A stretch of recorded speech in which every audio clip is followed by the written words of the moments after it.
Let me say first off that this is a court of inquiry. It's not an adversarial court. It's a nonprofit educational event. And with enormous energy and intelligence, all of us have been brought together to try to bring out some of the aspects. So if I may, I have prepared an overview statement based on my work these many past weeks. And I want to just say that as a parent and as a patriot, I'm absolutely outraged by what we're allowing to happen to our children. Humanity is judged on how you treat the weakest member of the society. Let me say that although pedophilia, which says child love, has nothing to do with the abuse of children, these children are not just kidnapped and in some cases bred by families as a cash crop. We have people in the United States of America that breed children in order to sell them. And when they are sold, they come without birth certificates, which means it's easier to kill them and have no one ask where they are. We're also importing children by the plane load. Again, children who have no documentation. It's not just child slavery or child sex abuse. It's also child torture because you have adrenalized blood. You have the whole blood drinking ceremony of the satanic world. It's also the use of children for harvesting body organs. We'll have the Falun Gong testimony tomorrow. One of the reasons that the Falun Gong are so popular is because they're so healthy, so that you can harvest their body organs and get the very best. And then you have ritual ceremonies and ritual murder, as well as incidental murder. But I know the system. I've been a spy all over the world. I have created the Marine Corps Intelligence Command. I have trained intelligence and law enforcement representatives, over 8,000 of them from across 66 countries. They are all, without exception, good people trapped in a bad system.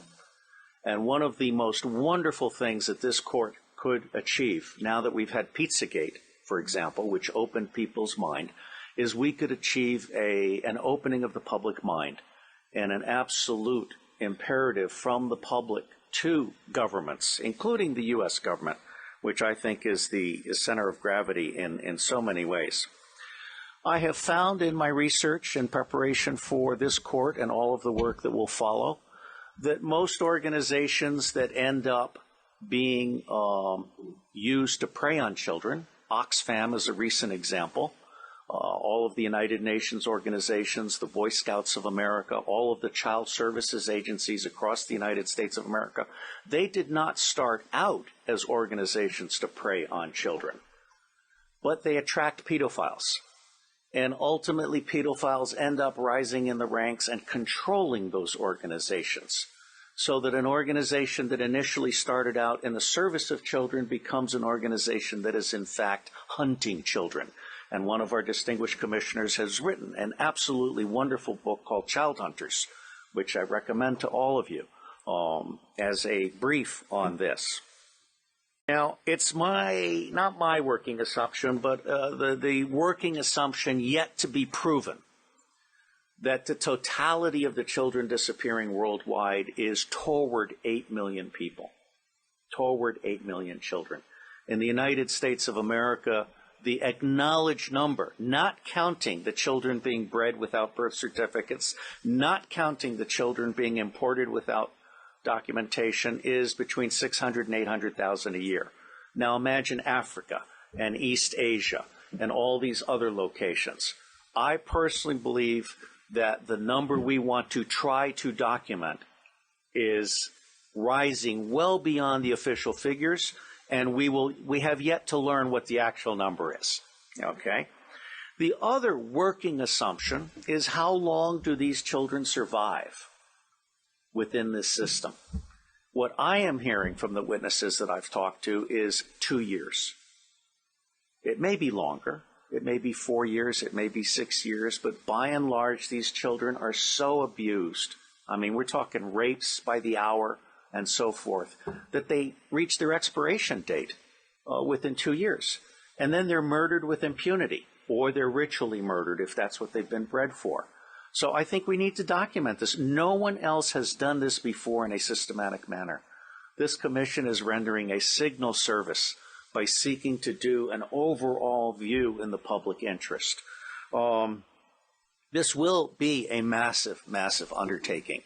And while the preliminary attempt is to do a 6-month to 9-month endeavor, subject to funding availability and the availability of witnesses and also prisoners, there are a number of prisoners who can be debriefed, who, when properly debriefed by specialists, can really give a deeper understanding that has not been achieved by existing law enforcement and other agencies, because they simply treat these people when they catch them, in those rare instances when they catch them, as disposable goods to be thrown into prison and forgotten about. And tomorrow we will have some expert testimony from one of our commissioners who can speak to this far, far better than I.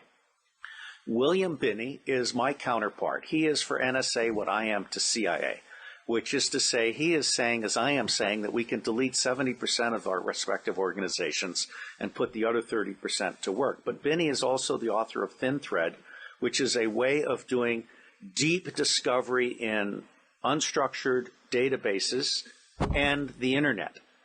And so he is prepared to actually help us do pedophilia tracking worldwide. And one of the things that the other technical commission, Stephen Arnold, is very good at is de-anonymizing the internet. This includes every image having a fingerprint. So you can take an image of a child being abused, and you can track that image through the dark web. So there are resources that we can bring to bear in support of this commission's mission.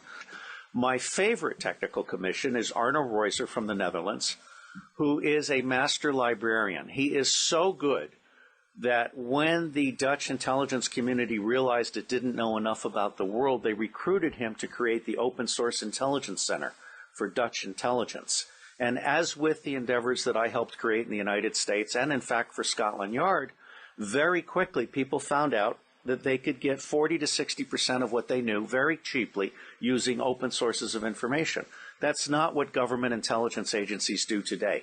They want to spend as much money as possible in the riskiest way possible on the most expensive way possible.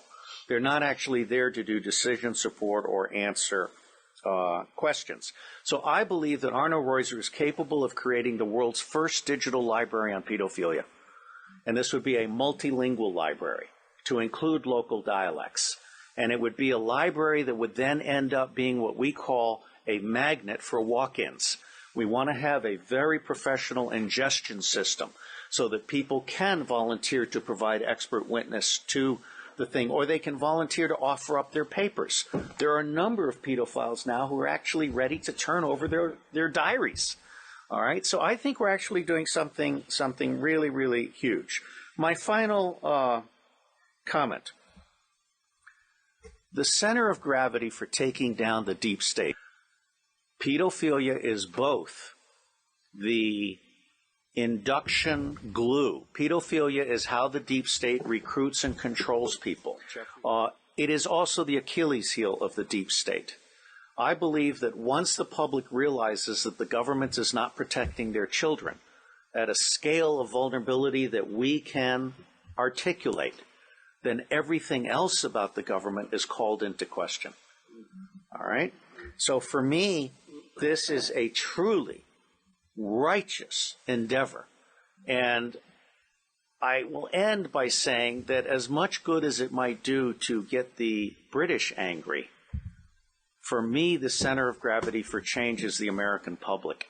Because if you can get the American public angry, we will stop supporting dictators overseas. We will close all of our military bases overseas. I am on record as a former CIA operations officer saying that our 1,000 bases overseas are not there for national defense. They're there to serve as lily pads for the smuggling of guns, gold, cash, drugs, and small children. So let me say I am proud to be in your company, and I believe that no matter what we do or do not do, it is going to make a difference. God bless you all.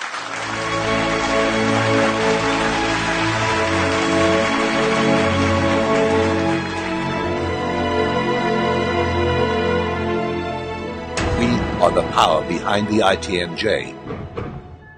Add your voice. Sign the treaty.